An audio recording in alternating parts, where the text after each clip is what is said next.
çağırıyoruz. Tabii bu okul.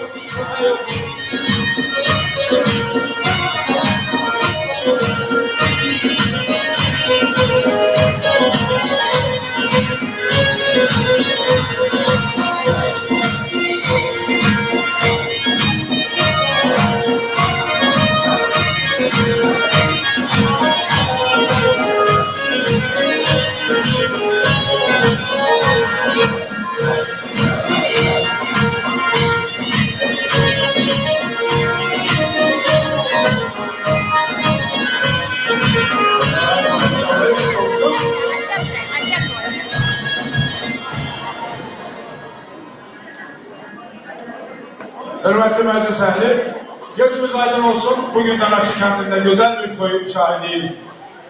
Hürmetli Salim, hürmetli Çağat Hanım, toyunuz mübarek olsun. Allah Teala sizleri kavuşturdu bugün. Ömrünüz gününüz hoşbakt olsun. Bugün toy gününüzdür.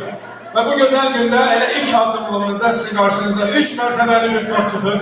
Ömrünüz gününüz şirin olsun. Can deyip can eşitesiniz. Allah sizin bahçeyi, Rofil gibi, Berçin Dünya gibi, Regenul ve Anujur, Murazul Baygi, Adin Çiroslu, Berçin Soğayla, Berçin Mujur, Mujur Kohumşi, Kinafil, Ratsal, Mujur Surofildi.